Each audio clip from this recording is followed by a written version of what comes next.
color in your cheeks. Do you ever get that feel that you can't shift, the tide that sticks around like summits in your teeth? Are there some aces up your sleeve? Have you no idea that you're in deep? Buenas tardes, amigos, estamos aquí con el doctor Federico Valdés. Y hoy el tema a abordar es la importancia de las políticas públicas y la ley de transparencia. Buenas tardes Memo, y a toda la gente que nos hace el favor de ver y de escuchar, ¿no? Eso sería...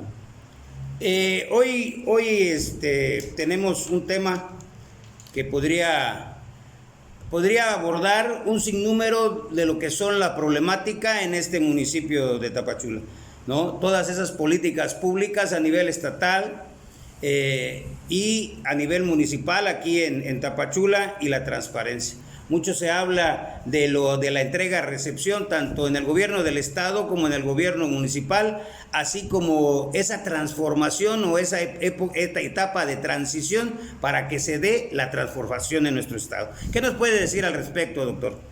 Pues que hasta ahorita, a pesar de que hubo un cambio de gobierno, ahora pues ya un año, ¿verdad?, con federal y estatal prácticamente y municipal, pues no vemos esa intención realmente de transformar el estado, ¿verdad?, sino que hay una parálisis en todos los sentidos y retroceso en otros sentidos también, o sea, en una gran mayoría de las actividades, tanto sociopolíticas como económicas del estado. Eso pues es muy preocupante. Yo hasta la fecha no veo un cambio en las políticas públicas ni la intención de que haya un cambio en el estado de Chiapas. Como tú sabes, nosotros aparentemente tuvimos un cambio hacia la democracia en el año 2000, cuando viene el advenimiento de Pablo Salazar, que logra juntar a la mayoría de los partidos existentes en aquel tiempo contra el PRI. Tanto que aparentemente lo derrocamos, pero tenemos que entender que creímos que habíamos cambiado la situación, pero en mi opinión no fue así, porque Pablo Salazar y muchas de las gentes que cogobernaron con él, que él puso como sus funcionarios y ayudantes, también venían emanados del PRI, como él mismo.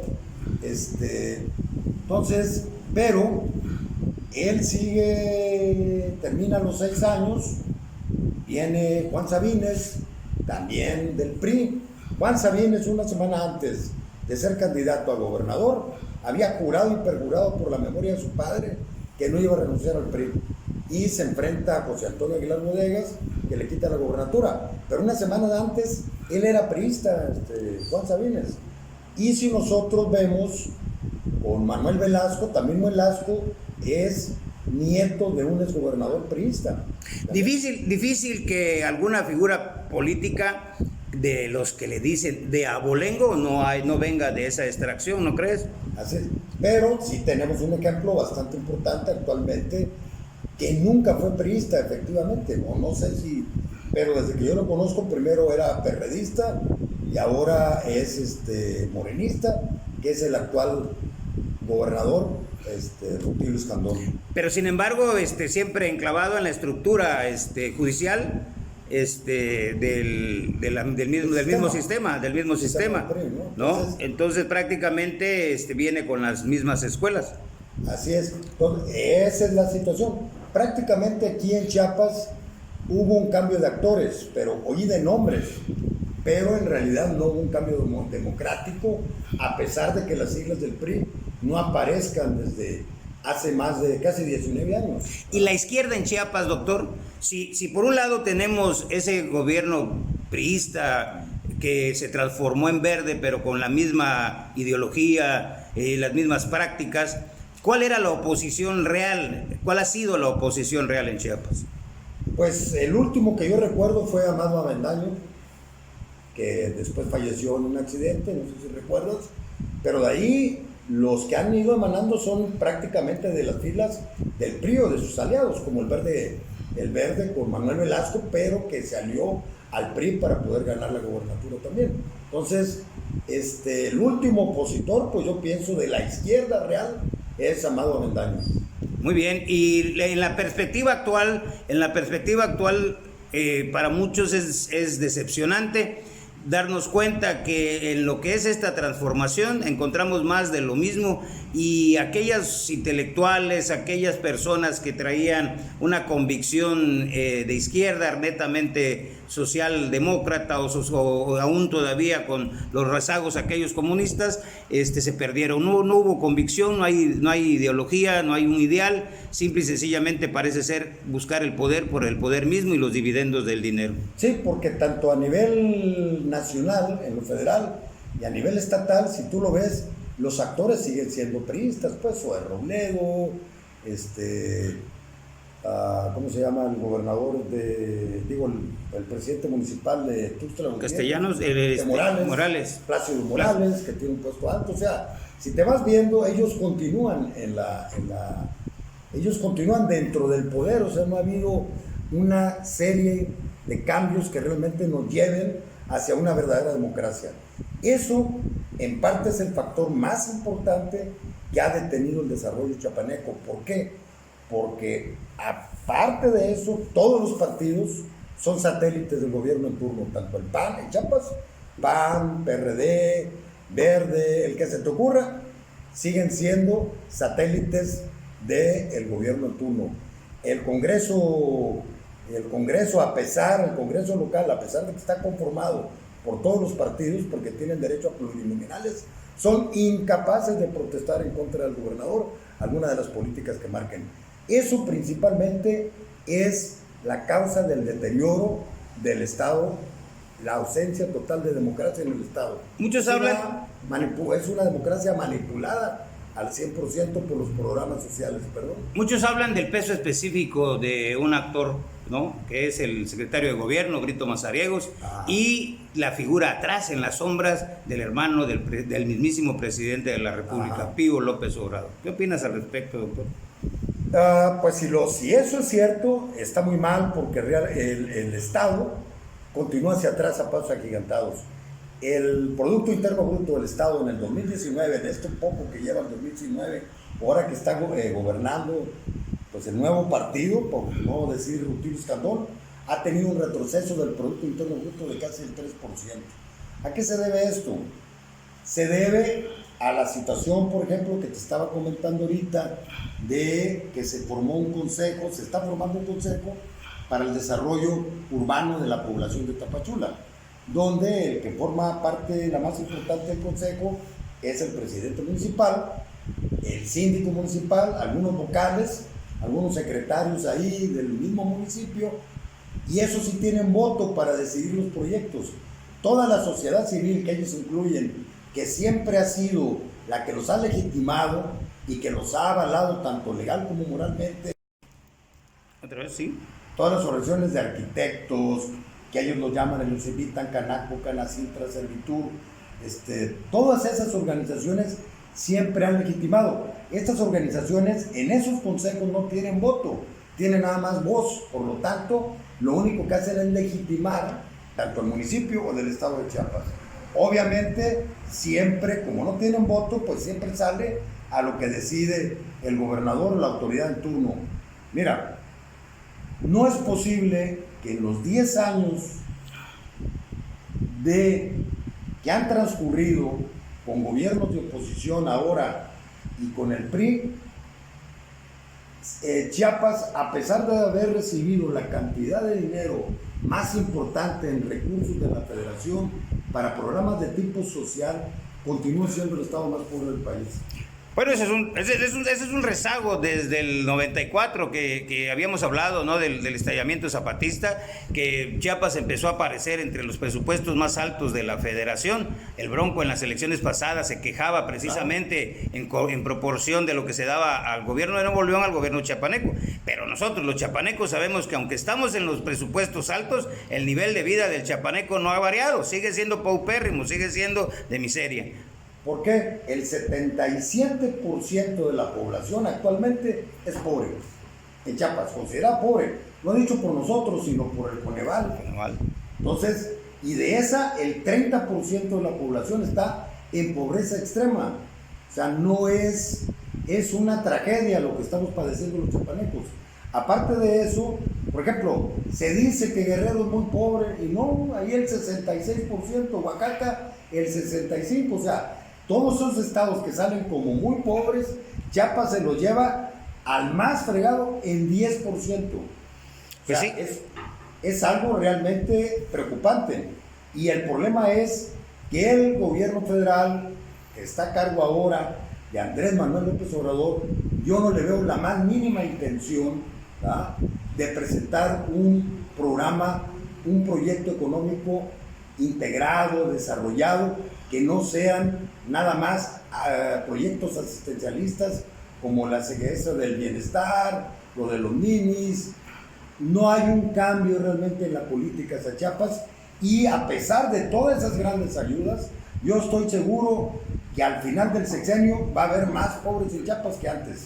Sí, la gente dice, nos espera un amargo diciembre, porque no vemos que las cosas cambien.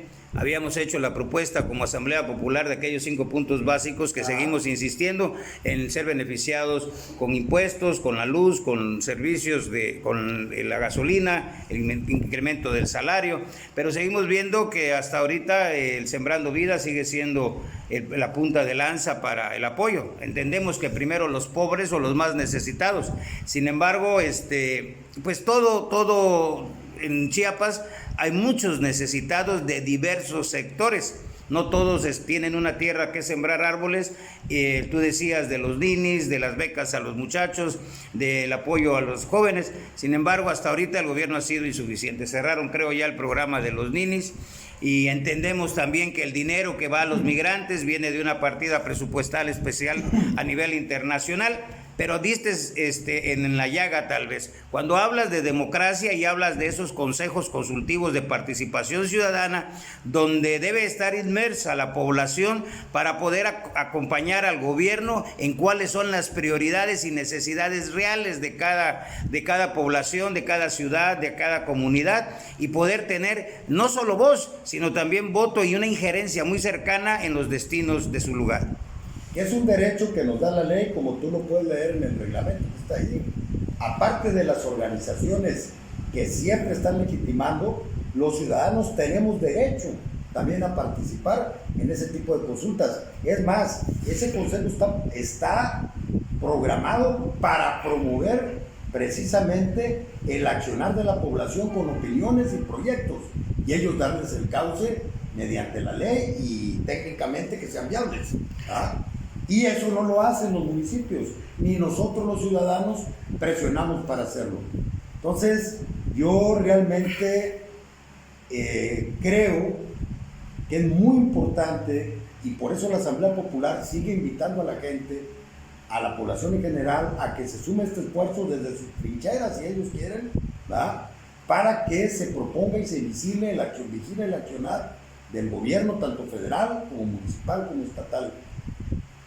Tenemos muchas prebendas los ciudadanos que no tomamos en cuenta. Miren, lo de los programas asistenciales está muy bien, pero quiero ahorita, bajo apuesta, contra la organización que sea, o la sección del gobierno que sea, si realmente hay un proyecto planificado, integrado, que sea viable, que haya sido consultado por el gobierno estatal o federal, para que nos diga qué es lo que queremos los chiapanecos.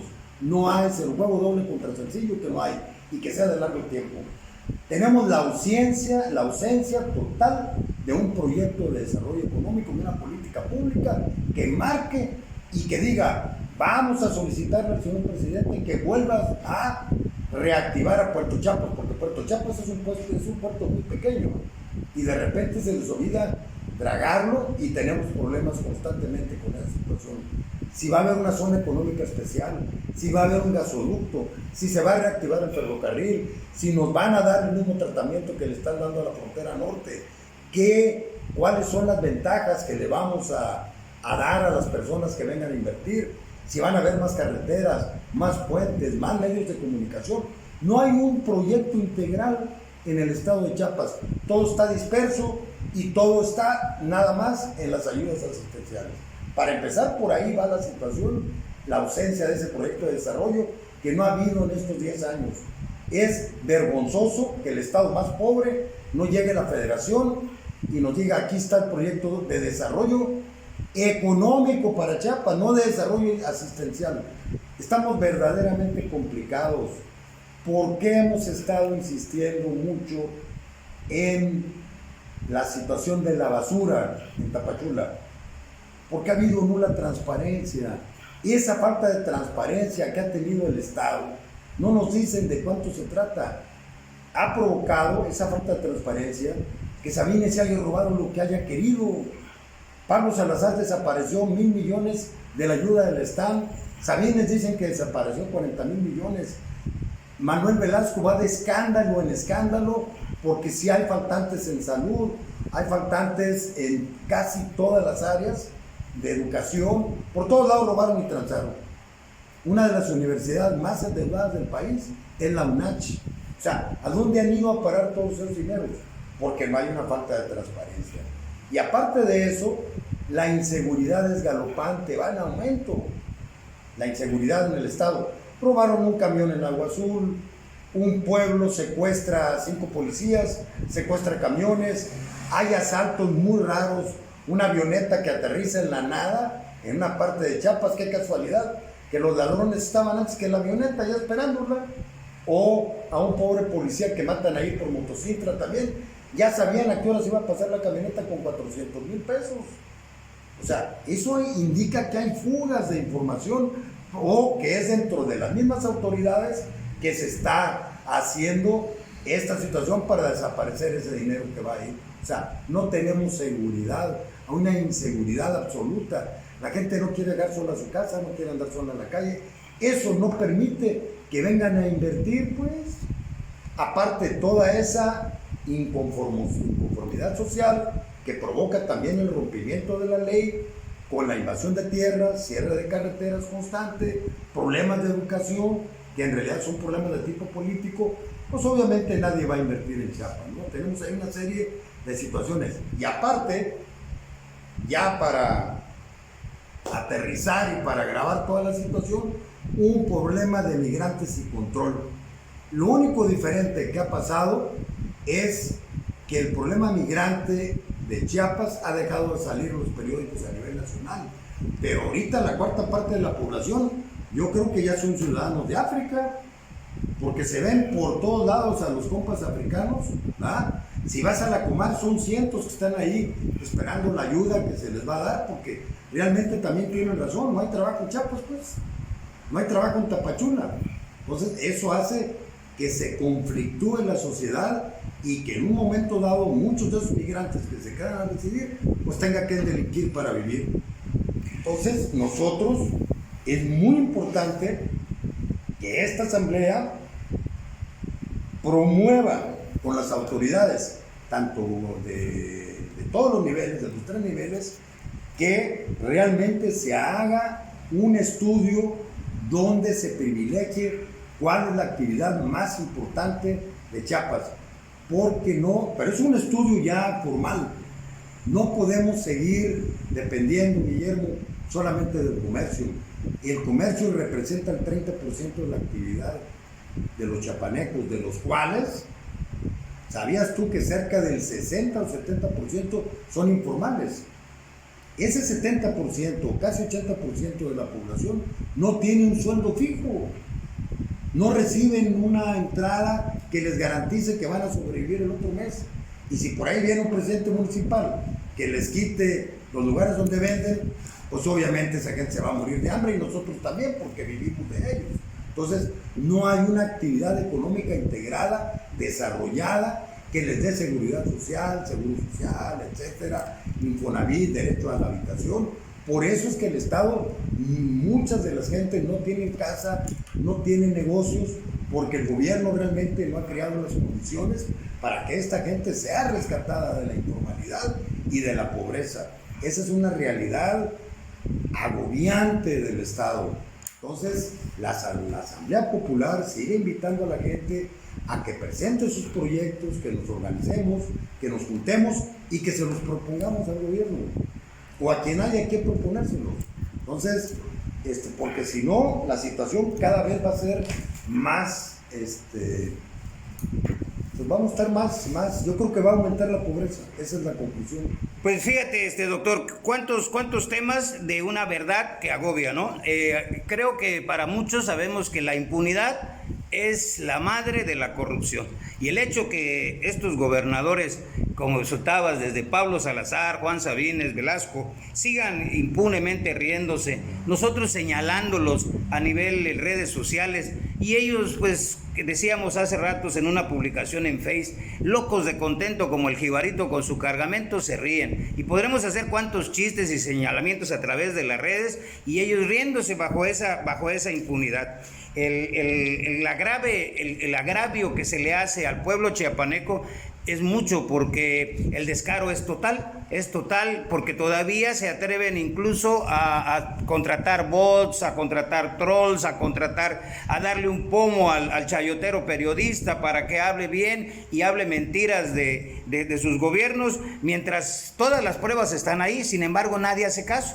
Señalabas muy bien esa corrupción aquí en el municipio, donde han habido cartas tuyas de la regidora Mónica Escobar pidiéndole al doctor Gurría que transparente su actuar en esa contratación de los hasta ahorita 19 camiones que ha dejado ver para la recolección de la basura. Se le ha invitado también a concientizar que no es contra el ambulantaje, contra los tricicleros, contra los más pobres, con los que menos tienen, con los que se tiene que ir, que las escaleras se barren según lo propuesto por López Obrador y como debe de ser, de arriba para abajo. Y aquí quieren ordenar a los que sí es cierto, están más desordenados porque no tienen que comer y le buscan como sea. Y como bien dices, en alguna ocasión declarabas, muchos de nuestros consultorios llegan esas personas del comercio informal, llegan esas personas de los tricicleros a hacer su consulta con nosotros o a comprar en el comercio. Es decir, esa economía aparentemente al margen de la ley, pues es la que se está moviendo y la que nos permite al menos tener para el diario vivir, el bocado del día de hoy. Y entonces, ¿qué hacer? ¿Cómo dar ese gran paso de la queja, que ya la hacemos, de elevar la voz, de entregar oficios en tiempo y forma a una autoridad municipal que se le entregó un folder a López Obrador, se le hacen los señalamientos también sobre los gobernadores y seguimos sin que nada pase? Tal vez nuestras organizaciones todavía en el aspecto legal tengamos que crecer más para poder, en lo legal, poder tener las argucias necesarias, o en este caso los recursos legales necesarios para comprobar los hechos delictivos de estos personajes. Extrañamente vemos cómo a través de las declaraciones de Donald Trump, que hoy endurece sus discursos y dice que si no hay un combate frontal al narcotráfico, va a empezar a recortar la ayuda a México y va a intervenir para que los préstamos de la comunidad internacional no lleguen. Y apareció una avioneta, pero sin tripulantes. Y ayer hasta filmaron, como de película, filmaron cómo incautaron varios kilos de drogas en alta mar, la Marina, ¿no? Así como que aquí habló Trump y aquí apareció y qué bueno, yo creo que se podría hacer mucho más que eso.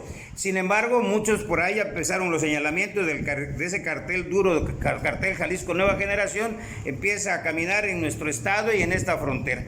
Pero tú hacías un señalamiento aparte y decías, ¿no será que la misma autoridad, los mismos cuerpos policiales en diversos niveles podrían estar coludidos con la delincuencia para que se den estos raros atracos, ¿no?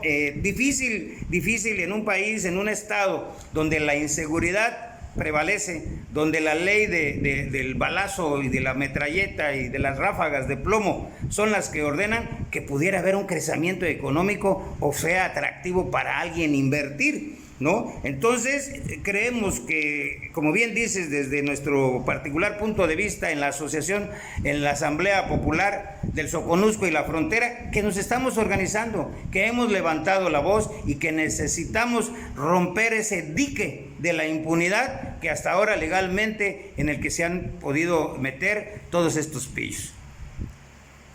Tenemos que entender que ha habido complicidad del gobierno federal para permitirle a nuestros gobernadores chiapanecos hacer lo que ellos quieran. Yo siento que hay mecanismos del gobierno federal y del legislativo, de los diputados, los senadores, para en un momento dado exigir la rendición de cuentas a los gobernadores y que ese río de dinero que mandan a Chiapas no se dilapide y no se lo roben. Ha habido una ausencia total de revisar las cuentas del estado de Chiapas desde hace muchísimos años y creo que ahora también existe esa misma situación, porque yo veo a Pablo Salazar muy campante todavía, galopando. Y con ganas de volver, ¿eh? Sí, y con muchas ganas de volver. Y no se les ha checado absolutamente nada, nada más hay declaraciones, que si robó, que si no robó, pero que realmente el Senado o la Cámara de Diputados digan, a ver, ven para acá, queremos que nos digas en qué se gastó este dinero, por qué hay estos faltantes, por qué se echaron a perder las medicinas en las bodegas y las volvían a vender, por qué había 5,000 empleados aviadores que aparecían en la nómina pero que no laboraban en el sector salud, y etcétera, etcétera, etcétera. Eso hasta la fecha no lo hemos visto del gobierno federal. Yo no he oído a Andrés Manuel López Obrador que diga, aquí va el dinero para Chiapas, pero vamos a checar de cerca al Estado. Mientras no hagan eso, vamos a seguir en la pobreza, en el ostracismo. Entonces, es muy importante también que los ciudadanos tratemos de pedir ese estado de cuenta que nos deben dar y que es su obligación, ¿verdad? ¿Y qué lectura le das, doctor, al hecho de que no haga eso con los gobernadores y se deje ver tan cerca con Zoe Robledo? Bueno, yo ya lo he dicho muchas veces, ¿verdad? O sea, ellos lo que quieren es mantener al Estado y vamos a seguir machacando en eso, en la pobreza, para seguir comprando votos. Sí, para seguir comprando votos. Es su banco de sangre, de votos, a costa de la pobreza, el retroceso, y pues la vida de muchos de los chapanecos, porque no hay un detente. Por ejemplo, el problema migrante, nos quieren dejar aquí en Pemex, aquí cerquita, a 2 cuadras, que ahí sea la situación del migrante en la zona, que todavía que está progresando en la ciudad, que es la que tiene más futuro. Están tratando de contaminarla con esa desorden urbano que existe, que genera la Comar. Que la Comar la hagan en un lado adecuado, que el gobierno federal realmente construya un refugio para los migrantes con todos los servicios. No nos oponemos. También que se les dé trabajo para que no delincan, pero que primero se le dé trabajo a los mexicanos. ¿Cómo es posible que el PEC está ofreciendo trabajo para los migrantes y a los tricicleros no los quieran dejar trabajar? Y algunos de ellos pueden ser migrantes. Sí, son migrantes, ¿no? Ellos mismos lo reconocen, que hay una buena cantidad de... Tapachula es una ciudad de migrantes. Sí, totalmente. Pero quisiera yo no contradecir tus palabras, pero darte una opinión. Dime. Pero con orden. Claro, mira, los Estados Unidos, el país más poderoso de la tierra, es un país de migrantes. Sí. Y los polacos construyeron Nueva York. Los irlandeses fueron los primeros que entraron a la política con un brazo fuerte, los mexicanos en el campo, y así diversas comunidades que tuvieron problemas en su momento en sus países y tuvieron que emigrar, los chinos, los asiáticos, todos llegaron, y al principio pues sí, siempre estuvo el recelo de que alguien le llegaba a quitar algo al que ya estaba establecido, pero sin embargo fueron fuerza poderosa para el desarrollo de esa nación a través de la coyuntura, ¿no? De que se daba, venían de haber sufrido y traían muchas ganas de progresar, y lo hicieron en los Estados Unidos. Yo creo que Tapachula es una ciudad migrante.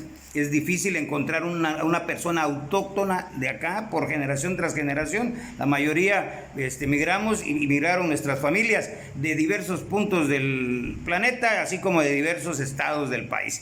Entonces, hablábamos en una entrevista con nuestro amigo Villagrán y hablábamos sobre lo complejo que era la situación migrante y el hecho de que se confundiera en el discurso a la población y que se acendraran odios como el que hicieron que se incubaran esas balaceras que vimos, ¿no? Esas 2 balaceras y después incluso hasta apuñalados.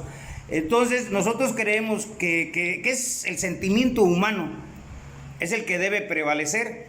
Pero hablábamos también de que a todo derecho humano le corresponde una obligación. No se puede hablar de un derecho si no hay una responsabilidad, van juntas, ¿no? Es decir, yo como ciudadano migrante debo cumplir las leyes, al pueblo que fueras, haz lo que vieres, o lo que la ley ordenara, ¿no? Para que poder ser respetados. Y hablábamos de que si la ley se rompe, la haga el gobernador, el presidente municipal o los migrantes, deben pagar por ello. Y sin embargo, parecería ser que los platos rotos siempre los paga el más desprotegido, el más débil, que se sigue golpeando. En este caso, a la pobreza local, ahora ya no es el más discriminado, sino es el migrante. Y de los migrantes ya no es el centroamericano, es el africano. Alguien decía en forma chistosa, no, difícil para la esposa del negro, porque tiene que aguantar no solo el desprecio de su raza,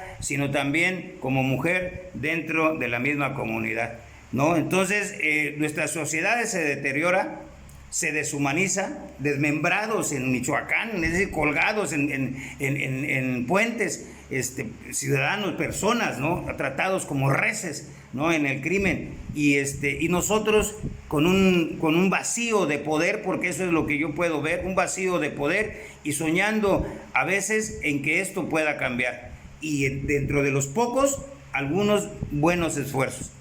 Por ejemplo, de la Asamblea Popular, otros de otras luchas, que donde que se quiere hacer es que por favor las autoridades solo cumplan con su deber, un deber que han dejado a un lado. Aquí en Tapachula vimos cómo se señaló y se anunció con pompa el MUTAP, el museo de Tapachula. Nadie habla del museo aquel prehispánico, donde estaba aquel cráneo que tenía unas incrustaciones de perlas, aquellos monolitos que estaban ahí, aquella máscara que estaba. Nadie sabe de eso. Se sabe que tres administraciones municipales, Chacón, Del Toro y Gurría, ahora han estado invirtiendo, y el día de la inauguración se llovía. Y como premio a todo corren a una muchacha eficiente, y entra una ex sobrina política de la primera dama del municipio. Cosas irreverentes totalmente. Sí, no, mira, en el programa de desarrollo municipal que el gobierno, que tiene la obligación el gobierno, el ayuntamiento de Tapachula, de presentar ante el Congreso, pues ya lo presentaron, creo, pero en realidad es un programa de desarrollo municipal inexistente, o sea, no tiene ningún tipo de propuesta para el desarrollo de la comunidad. La otra ausencia más grave es que el único proyecto que tiene el presidente de la República es empleo temporal para los migrantes y eso de bienestar, del programa del bienestar. Realmente es obligación del gobierno tener instalaciones adecuadas, no en Pemex, ¿verdad?, para el control y el adecuado recibimiento de las familias de los migrantes. Esa es una. Segunda, es obligación de que la venida de estos migrantes sea preparada con un proyecto de desarrollo económico real, que tampoco ha presentado el presidente de la República, lamento decirlo, ni el gobernador, ni el presidente, menos el presidente municipal, y el Congreso brilla por su ausencia. Entonces, más que todo, este programa es un exhorto a los 3 niveles de gobierno y a la población para que se presente un desarrollo municipal, en un proyecto de desarrollo del estado de Chiapas, y en este caso de la frontera, que somos nosotros. En segundo lugar, que se transparenten las cuentas de los dineros que están viniendo a Chiapas, que la vigilancia del gobierno federal sea cercana, que la vigilancia del legislativo federal sea cercano sobre esos recursos federales que están fluyendo. Esa es la petición. En tercer lugar, para poder atraer inversiones, proponemos como Asamblea Popular, Guillermo, tú lo sabes, que se mejore la seguridad de la ciudad. Eso es muy importante, porque si no, las inversiones cada vez van a ser menores. Y en tercer lugar, que se haga un estudio del potencial, pero con todo el dinero suficiente, que ya se han hecho varios, para el desarrollo tanto a corto plazo, para los migrantes en este caso, a mediano y a largo plazo. De juego doble contra sencillo, que el Estado no tiene un proyecto serio de desarrollo para nuestro Estado. Quiero invitar al público que nos está viendo, a los pocos o muchos que nos vean, que es importante que reflexionemos en esto y que en cada foro en el que estemos, porque yo sé que hay muchos foros, hay mucha gente peleando por sus derechos en muchos lados, como los tricicleros, los ambulantes, el magisterio, toda esa gente, etcétera, toda esa gente pueda en un momento dado, incluyendo a los líderes que defienden a los migrantes, que realmente se promueva el desarrollo del potencial del estado de Chiapas para que finalmente dejemos de ser un banco de votos y nos convirtamos en una sociedad donde la pobreza y la justicia social y existan. Eso por ahora, yo me despido de ustedes y gracias por la atención. Muchas gracias, doctor. Nada más para que informemos al público. ¿Ya te contestaron o en qué estatus está el hecho de si se sabe de dónde provienen los recursos de la contratación de los camiones recogedores de basura? Y si de igual forma ya se entregó un informe de lo que es el kiosco municipal, si ya hubo un informe sobre ello, lo mismo que es la remodelación del museo, y si se informó también de la obra del gobierno del estado del Camino de la Pita. Es decir, ¿ha contestado alguna de las preguntas o demandas el señor ciudadano presidente municipal Óscar Gurría Penagos? Contestaron lo que quisieron, pero las preguntas de cuánto es, a qué compañía se realizó, si se hubo licitación, si por lo menos hubo alguna conciliación de algunos presupuestos, nada, contestaron otra cosa totalmente diferente, es increíble. Tácticas dilatorias nada más. Es una táctica dilatoria y nosotros vamos a persistir en eso aunque nos tardemos los 3 años. Muy bien, pues agradecemos mucho nuevamente el podernos reunir, doctor Federico Valdés. La invitación está ahí abierta a todos para que sumemos en esta Asamblea Popular del Soconusco y la Frontera como partes activas de esta vida política y obliguemos a que nuestros funcionarios transparenten su actuar. ¿Algo más que quieras agregar, doctor? Nada, me despido y muchas gracias. Bien, a todos ustedes, amigos de las redes sociales, muchas gracias, feliz domingo, Dios los bendiga.